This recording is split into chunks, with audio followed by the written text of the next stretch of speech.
Hello my friends and welcome back to episode 28 of The Wanderer. If you watched episode 27, you'll know we're back in Scotland. We're back with Montrose. Gone a bit of a cross the divide from our last time in Scotland when we were manager of Forfar. Bit of a rivalry, it's not too big. Been enough to stop some of the transfer activity I'd like to have done, unfortunately. So we're going to get in. We're starting with staff changes. So George Stewart and Gemma Collier, both of those people were physios. They went out in the last episode, so we're not very good, to be honest. We obviously came in replacing Stevie Smith. We brought in Stevie Rice as a physio. You know, he's decent. We brought in Ryan McIlmoyle as a scout. You know, he's very, very good for this level. Liam Buchanan also joined him as a scout, ex-Rafe player. Macariel, ex very well seasoned Northern Irish player there. And him, Liam Buchanan, we mentioned. We brought in Matthew Wallace as a head physio, ex-Stranraer and Lurgan Celtic physio. He's our new head physio, very, very good for this level again. Brought in Michael Howard as a head of youth development. He's not the best, but he was the best of the options that we had, basically. We brought in Ali Young as a coach, asked the board for more coaching staff to be allowed. Brought in Ali Young, he's going to cover a few different things. And we brought Darren Keogh in as a sports scientist, again asked the board for that. Have also asked the board for a parent club, that's not happened yet. So, let's get into the transfers. So, Chris O'Neill was brought in by my under-20s manager. There's another player who I believe was brought in by my under-20s manager. That is now something that is banned in my thing, because as you can see, this guy is not very good. He's not going to be very good according to what they're saying. I don't expect anything of him. But we'll go to the outs first. Where Stephen Noble went out, he was already on his way out. Jimmy Gulan away to Spartans. It was a free transfer. He wanted away. He was never going to get near the first team, so I decided to just let him go. We are paying a bit of his wages, but you know, still saving money. And Josh Moore, a player who was actually interested in keeping, he's away for 14,000 rise and 18,000 to Dunfermline. Had a nice decent whack to our transfer kitty. Unfortunately, I think it's only ended up being about 2k, because some of it's instalments, and obviously the board want to keep a bit for themselves. So on the end, we've got Jamie Adams, a player who I looked at when I was at Forfar. He's not the best, but he's experienced. He's a guy I actually used to sign a lot back in the day when he played for Kilmarnock down here. He was very, very good all-round sort of player in FM back then. I didn't buy him when I was at Forfar because I didn't think he would suit the system. But in this system that I'm going to play with Montrose, I think he will suit it. Brought in Dean Innes, a young goalkeeper regen with 5-star potential. Brought him in, he's going to be in the under-20s just now. Brought in Willie Dyer, a left back, initially being brought in as a backup left back. Unfortunately, he's kind of been forced to be first choice left back right now, because I've not been able to find anyone else. And that's really been the story of this window. We've brought in players who I'm like, right, the best option we've got right now, he'll do as a backup, and then nobody else has filtered through.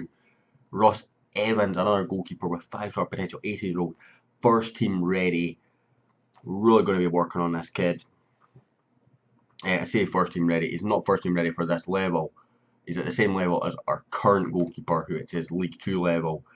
But we're going to give him games because, again, much like the other situation, nobody else came in.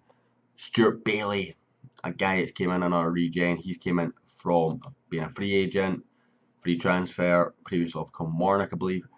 Blair Yule, just going to be a backup sort of central mid option, or first team central mid option as it's working out. Decent player for most League 1 sides, probably tells you where we're at. Aidan Wilson, not the Aidan Wilson from Rangers, this is the one from Kilmarnock. Never played a senior game. He's got a bit of potential about him, his mentals are awful. So I thought, if I bring him in, he's free, it's risk free, he's free on a very, very low wage. He's at age 20 in his first team football. He's not ready for that at this level, as you can see. Well, straight to Highland, lower league football. But I thought, you know, I need a backup. We've not got any backups whatsoever at centre back at the time that I signed him. I brought him in on trial, and I went, do you know what, I'll give him a chance, see if I can improve this determination and work rate through tutoring, and we're working on that straight away. He's already been trained by Willie Dyer, someone else who came in. He's fairly professional personality with a determination of 14 and a work rate of 11. So, you know, that's worked out. We've brought in Christian Antionazzi from Aberdeen, a free transfer at 25% in the next sale, 5-star potential, already 3-star, current. Again, that puts him in about good League One ability, if I remember correctly. It's not actually going to tell me here. Well suited to League One football. As you can see, not the best, but, you know, he can develop, and that's what we're hoping on. I know the jump from League One to Championship is a bit bigger than the jump from League Two to League One, but hopefully it'll be enough. Players like this will be a bit of enough to see us through. He is key player on £300 a week because he wanted more, but I felt it was a gamble worth taking. We brought in Mark Finlayson from Falkirk, I think it was, on a free transfer. Very small contract again, £75 a week. Worth 7.5k, bit of potential about him, already fairly decent as a defensive fullback anyway. It's kind of what I'm feeling I'm going to be forced into with Montrose, because the options for fullbacks just are not there. Again, he's going to be a decent League One player. Apparently only got the potential to be a leading, but hopefully he can develop a bit more. But again, he was brought in as a backup. Danny Redmond, probably the signing of the window. He's not the quickest. Physically, he's very weak, which I don't particularly like. Technically, though, and mentally, he's very, very good. You know, determination, work rate's okay, but all this mentals work together. Hopefully, we can maybe shoot a bit off him. He's a good player for most League One sides. Again, we're going to be playing him as an attacking midfielder, which he's not the keenest on, but hopefully can develop it into the new role quite well. And then we've got two players who we know from previous. Brought Jordan Critchley on loan again from Rangers, not costing us a penny. 4-star current, 5-star potential. Was an absolute monster for us at Forfar, and in total for Forfar played 71 games, 32 goals, 13 assists and 7 man of the matches. Deserved the shot at a higher level, I felt. And to be honest, we're looking like we're going to lose players, and strikers were where we were strongest. I was expecting to lose a number of strikers, so I brought him in. It's not really happened to anyone else who's gone out, but you know, it's risk free right now. And Dean Ritchie, as you remember, was a backup in the first season, played 28 games for us, most of them off the bench with 1 goal. He's came in as sort of a midfield option basically from Hearts. He's not had any game time apart from the time he had it with us at Forfar. Hopefully he can do okay. And we brought in Sean Crichton from Brechin. This was at the point when I started getting desperate. I literally sent him a scout with high priority, low, short-term assignments on a couple of positions at a time. One of them was centre back, and I was like, I really need a centre back. He had a transfer request in at Brechin. It's cost us 3.8k. I think that's like 2k up front, 2k over a couple of years. He came in on a big contract of £275 a week, but it was much needed. Again, I'm suspecting going to be a leading player for League One, but right now that's the best we can attract, despite being in the Championship. The double promotion that Montrose have had here really holding them back reputation-wise. We've got a lot left in the budget, as you see. We've got 6,600 wage budget, committed spending of 3,710, so we've only spending half our wage budget right now, which leaves us in good position. Overall balance 311,000, and we'll go into the schedule. We need to go back to this, to last season for the first friendly. We played Cowdenbeath on the 21st of June, a 2-1 victory with McRae and Gilwood, who I suspect neither actually play for the club anymore. And I would be correct in that assumption. Both on the score sheet. We then played Peterhead, we won 6-1. Barry Donnelly, Danny Redmond, Ross Ferguson, Will Annan and Neil Murray on the score sheet. Neil Murray on own goal. Then we played East Fife, Strawn, MacArthur, Danny Redmond and another own goal getter. So when Callum Henry scoring a brace, maybe we should scout him, already have apparently. That's always nice and handy. 3-star. Might give him a little look if he can fit into my system. Not convinced he's going to though, looking at his stats, but I'll give him a better look in the future. I never play friendlies, always leave that to the assistant. We then lost 1-0 to Nottingham Forest. Was a close game before getting absolutely decimated by Hull, followed by a 1-1 draw against Rangers and a 4-1 defeat against Celtic. And that leaves us today in our first game with Montrose against Elgin City. We're going to do one game today. It's going to be against Elgin. We'll do Hamilton in the next episode, and then we'll do Livingston in the episode after that. Just because I think that's the best way to do this. We've got a big team that we're sending out. We've got no squad number, so let's just hit that auto and submit. See how this goes. Playing a smaller team, so I'll put in guys. Aaron Wilson's in. Dean Ritchie getting a chance with Blair Yule on the bench rather. Other than that, it's really full strength. Ross Evans getting his debut there. Young goalkeeper, 18 years old. Hopefully he can get some cup games and develop. If not, I need to really look at getting a goalkeeper. That's my next short term find, basically. So we're going to select all players and just say we have faith. Why can I not talk to them? That worked. Squad dynamics is good, which is helpful. A lot of the boys we've brought in are instantly into the social group and have became influential players, which is also helpful as Dyer launches one forward. Oh, is it bobbled? Danny Redmond in, and Jordan Critchley 16 seconds in, and two of our new signings have scored. Well, an assist and a goal, rather. Jordan Critchley returning to action under my management with a goal inside 16 seconds, assisted by possibly our coup. And Danny Redmond, was very excited to get him, ex-Hamilton man of course. Dyer heads out to Danny Redmond. Dean Ritchie, Antianazi, Critchley picks up. Playing a 3-5-2 as well. Instructions are pretty much the same as the last tactic. I just kind of wanted to try different tactic than the 4-1-2-1-2. Because in honesty, it was getting a bit stale, and I was having to build teams around that, and it was very certain types of players that were buying every single time. As our defence is falling asleep here, and Miller's in. Our defence played an offside trap, which I'm not telling them to play. As you can see, it's just got to get stuck in just now while I work this out. Our defence just fell asleep.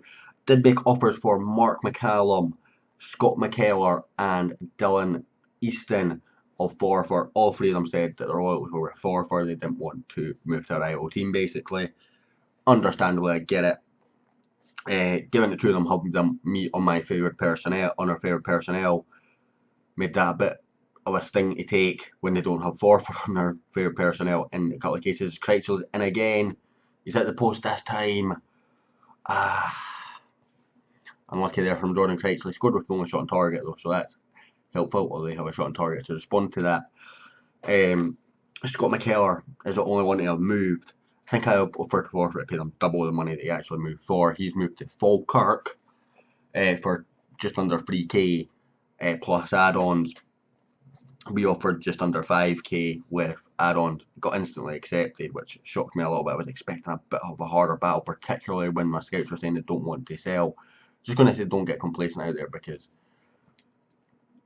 I feel like the team's already complacent in the first half. We're missing shots that I would expect us to put away. Finlayson, that is not what you do when you're a new signing and you're trying to introduce yourself.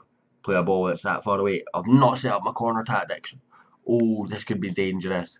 I will need to do that before the next episode when we play Hamilton. Evans, the young goalkeeper, does save it though. Redmond whips in towards Aaron Wilson. It's cleared away. Jamie Adams picks up. It's just sort of running into nowhere, and he's dispossessed. All that experience counting for nothing there. Finlayson heads away. Riley picks up. We're hitting the break again, and Longworth's in. And we're now drawing 1-1 against a team that's 2 divisions below us. And our defence just keeps falling asleep, if I'm honest. Let's make a change. We're going to bring off Wilson for Dunbar. He is the club captain. See how Dunbar gets on. Wilson was only in to get some game time, really. Other changes we can make. We're going to bring on Mulgrew for Adams, I think. It's not really his ideal position. I've got no backup for Jamie Adams right now. He was brought in to be the backup, of course. And last change, anything else we can do really that's going to improve our fortunes? Dyer's having a mare at left back, but we can't really do anything about that. We'll bring on Yule for Richie, give him a run out on his debut as well, and see how he gets on. Hopefully we can get something more out of this game. I don't want analysis, I want tactics, please. I want a bit more, so let's go control, more direct, no, mixed, retain possession actually. Let's go fairly wide. Let's just mix it up. See if we can get something else. Danny Redmond with the free kick. It's off the bar. I've hit the woodwork a couple of times today. It's not looking good right now. We're against a team 2 divisions below us. We're drawing 1-1 in a game where points are punished for draws. Get 1 point, and then for the draw, then a point if you win on penalties. It's forward to Antionazzi. Back to Dyer. Yule. Antionazzi. Willanan. Brings it into the box. Crosses it across for Jordan Critchley. It's in the back of the net. I'm going to bring back to standard. See if retained possession actually works. I do like retained possession in a 3-5, in a 4-2-3-1. If I'm honest, hopefully we can get it working for us though. Watson to Riley to Longworth. Played across and Hendry has it. He plays it back to McNeil. It's in behind again, defence sleeping. It's a great cross that. The goalkeeper's equal to the header. But I feel like we should be doing better at every angle there. Played in, Yule away. Comes to Hendry. Tiffany. Davidson. I feel like this is maybe us getting punished for having all our hard games before the competitive fixtures, but it was just the way that it worked out of what I could get. If I'm honest, performances aren't there. Boys, we brought up 6.3, 6.4, 6.6. On the pitch, there's not a whole lot much better. Maybe a 7.3 and an 8.8. I seen there the 8.8. Obviously, Critchley with his 2 goals. It's over the top again for Miller. Sean Crichton takes it off him. Annan. That's apparently not a free kick, ref. How not? Finlayson picks up. He's had a couple of shocking passes, but Evans launches forward towards Jordan Critchley. He's never going to win it in there. He's very, very poor in there. Antionazzi intercepts there though, and Danny Redmond on the break. Can he find his man in the middle? Critchley for his hat-trick. Oh, he's put it over from point-blank range on his debut for Montrose.